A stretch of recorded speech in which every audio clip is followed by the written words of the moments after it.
দর্শক, কিছুক্ষণ আগে জানাচ্ছিলাম এনসিপি নেতা হান্নান মাসুদের পথসভায় হামলার ঘটনা। নোয়াখালী শহরে হামলার ঘটনা ঘটেছে এবং এই মুহূর্তে সেখানে বিক্ষোভ মিছিল করছে জাতীয় নাগরিক পার্টির নেতাকর্মীরা। আমরা সেই খবর বিস্তারিত জানার জন্য যুক্ত হচ্ছি মাইজদি থেকে আমাদের সহকর্মী নাসিম শুভর সঙ্গে। নাসিম শুভ, আপনি নিশ্চয়ই শুনতে পাচ্ছেন হামলার সেখানে কারা ঘটনা ঘটিয়েছে এবং এই মুহূর্তে বিক্ষোভ মিছিলের সবশেষ জানাবেন।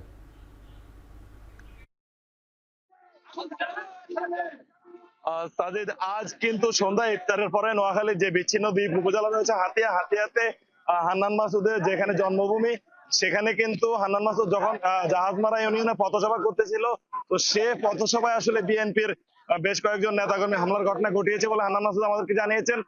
তারপর থেকে কিন্তু হান্নান মাসুদ সহ সেখানে তার নেতা, তার কর্মী সমর্থকরা এবং নাগরিক পার্টির যে সকল নেতাকর্মীরা রয়েছেন তারা সেখানে অবস্থান করছেন। এখন পর্যন্ত খবর পেয়ে তাৎক্ষণিক সেখানে কিন্তু পুলিশ, নৌবাহিনী এবং কোস্ট গার্ডের বিভিন্ন টিম সেখানে গিয়েছেন এবং খবর নিয়েছেন। কিন্তু হান্নান মাসুদ আমাদেরকে অভিযোগ করেছেন প্রশাসনের লোকজন সেখানে গেলেও তারা কিন্তু কার্যত কোনো দৃশ্যমান পদক্ষেপ নেয়নি। যারা তাদেরকে হামলা চালিয়েছে তাদের কাউকে কিন্তু এখন পর্যন্ত আটক করেনি, যার কারণে কিন্তু হান্নান মাসুদ নিজেই সেখানে অবস্থান নিয়েছেন। তো হান্নান মাসুদ জানিয়েছেন এই হামলায় হান্নান মাসুদ নিজে সহ প্রায় তার 50 জনের মতো কর্মী সমর্থক আহত হয়েছেন এবং তাদের কিন্তু সেখানে অবস্থান কর্মসূচি এখনো চলছে। আমি কথা বলেছি নোয়াখালীর যে হাতিয়া থানার ভারপ্রাপ্ত কর্মকর্তা রয়েছে তার সাথে, তিনি জানিয়েছেন ঘটনা শোনার পরে কিন্তু তারা সেখানে ঘটনাস্থলে পুলিশ পাঠিয়েছেন এবং পুলিশ আসলে খবর নিচ্ছেন কারা এই হামলা চালিয়েছে। এদিকে আমরা কথা বলেছি নোয়াখালীর যে হাতিয়া উপজেলার বিএনপির যিনি সাধারণ সম্পাদক রয়েছেন তার সাথে, তিনি বলেছেন হান্নান মাসুদের বিরুদ্ধে বিএনপির বেশ কয়েকজন বহিষ্কৃত নেতা কর্মীর হামলার ঘটনা তারাও শুনেছেন, কিন্তু কারা এই ধরনের হামলা ঘটিয়েছে তারা এখনো তা স্পষ্ট না।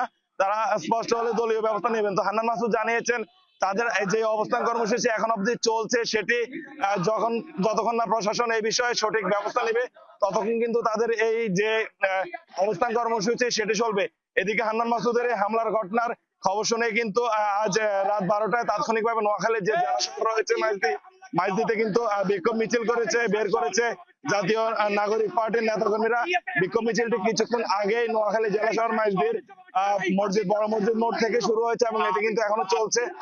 জেলা শহরের বিভিন্ন সড়কে চলছে এবং এই মিছিল থেকে কিন্তু তারা হাতিয়াতে হান্নান মাসুদের উপর যারা হামলা চালিয়েছে এই হামলার প্রতিবাদ জানিয়ে বিভিন্ন স্লোগান দিচ্ছেন এবং তারা এর উপর্য যে বিচার, প্রশাসনকে দ্রুত যারা অপরাধী রয়েছেন তাদেরকে আইনের আওতায় আনার জন্য কিন্তু এই মিছিল থেকে তারা দাবি জানাচ্ছেন।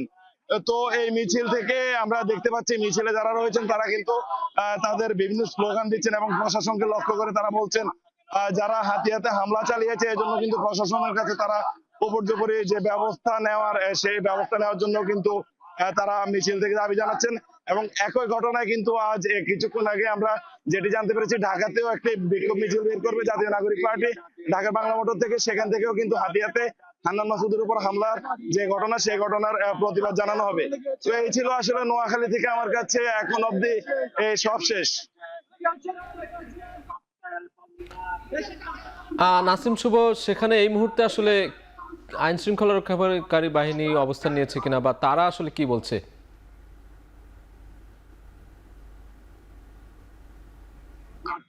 আইন শৃঙ্খলা বাহিনী কিন্তু নোয়াখালীর যে হাতিয়ার জাহাজমারা যেখানে ঘটনাটি ঘটেছে সেখানে আইন শৃঙ্খলা বাহিনী বিশেষ করে পুলিশ, কোস্ট গার্ড এবং যে সেখানে নৌবাহিনীর সদস্যরা রয়েছে তারা কিন্তু ঘটনাস্থলে গেলেও হান্নান মাসুদ আমাদেরকে অভিযোগ করেছেন তারা কার্যত কোনো ব্যবস্থা নেননি। তারা গিয়ে শুধুমাত্র ঘটনাস্থল পরিদর্শন করে চলে এসেছেন বলে তিনি আমাদেরকে মুঠোফোনে জানিয়েছেন। আইন শৃঙ্খলা বাহিনীর সদস্যরা সেখানে উপস্থিত রয়েছেন, তারা কিন্তু এখন পর্যন্ত কার্যকর কোনো পদক্ষেপ নেননি কিংবা এই ঘটনায় যারা জড়িত তাদের কাউকে কিন্তু এখন পর্যন্ত আইনের আওতায় আনা হয়নি বলে কিন্তু আমরা জানতে পেরেছি। যদিও আমি কথা বলেছি হাতিয়া থানার ভারপ্রাপ্ত কর্মকর্তা যিনি রয়েছেন তার সাথে, তিনি জানিয়েছেন আসলে হামলাটির পরপরই কিন্তু ঘটনাস্থলে পুলিশ পাঠানো হয়েছে। তবে ঘটনাস্থলে পুলিশ পাঠানো হয়েছে এবং যারা অপরাধী রয়েছে তাদেরকে শনাক্তের জন্য কিন্তু তারা চেষ্টা করছেন। আমি কথা বলেছি নোয়াখালীর পুলিশ সুপারের সাথেও, তিনি বলেছেন তারা ঘটনাটি শোনার সাথে সাথে পুলিশকে নির্দেশনা দিয়েছেন যারা আসলে এই ধরনের ঘটনা ঘটিয়েছে তাদেরকে যেন দ্রুত আইনের আওতায় আনা হয় সেজন্য কিন্তু তারা প্রয়োজনীয় যে সকল ব্যবস্থা নেওয়ার সে সকল ব্যবস্থা নেবেন। আর এদিকে হান্নান মাসুদের এই ঘটনার পরপরই কিন্তু নোয়াখালী জেলার মাইজদি সহ বিভিন্ন স্থানে বিক্ষোভ মিছিলের ডাক দিয়েছে ছাত্ররা। আজ রাতে কিন্তু তাৎক্ষণিক তাদের যে মিছিল সেটি এখন চলছে এবং আগামীকাল দিনভরও কিন্তু তারা নানাবিধ কর্মসূচির ঘোষণা ইতিমধ্যে দিয়েছেন, বিক্ষোভ মিছিল সহ নানাবিধ কর্মসূচির। তো যারা আয়োজক আজকের এই বিক্ষোভ মিছিলে তারা বলছেন মাত্র এখন পর্যন্ত প্রায় 7 মাস আগেই যে হান্নান মাসুদরা জীবনের ঝুঁকি নিয়ে আসলে তারা স্বৈরাচারকে এই দেশ থেকে তাড়িয়েছে, সেই হান্নান মাসুদদের রক্ত এত দ্রুত পূর্বের রক্তে দাগ না শুকাতে তাদের আবার যে রক্ত ঝরেছে সেটি নিয়ে তারা উদ্বেগ প্রকাশ করেছেন এবং তারা এই ঘটনার জন্য কিন্তু এই ঘটনা যাতে সুষ্ঠু বিচার হয় এবং যারা অপরাধী রয়েছেন তাদের যাতে আইনের আওতায় আনা হয় সেজন্যই কিন্তু তারা দাবি জানিয়েছে। তো আমরা দেখতে পাচ্ছি এই বিক্ষোভ মিছিল যেটি শুরু হয়েছিল জেলার জামে মসজিদের সামনে থেকে, সেটি এখন জেলা শহরের গণপূর্ত বিভাগের সামনে এসে কিন্তু শেষ হয়েছে এবং এখানে কিন্তু এক সংক্ষিপ্ত সভা হচ্ছে।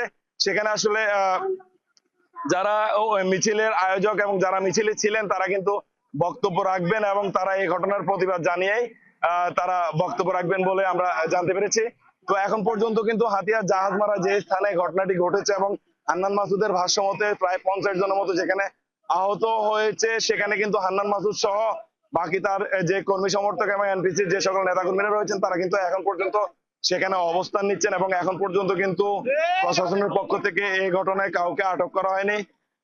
তবে পুলিশ বলছে তারা কিন্তু তাদের সর্বোচ্চ চেষ্টা করছে।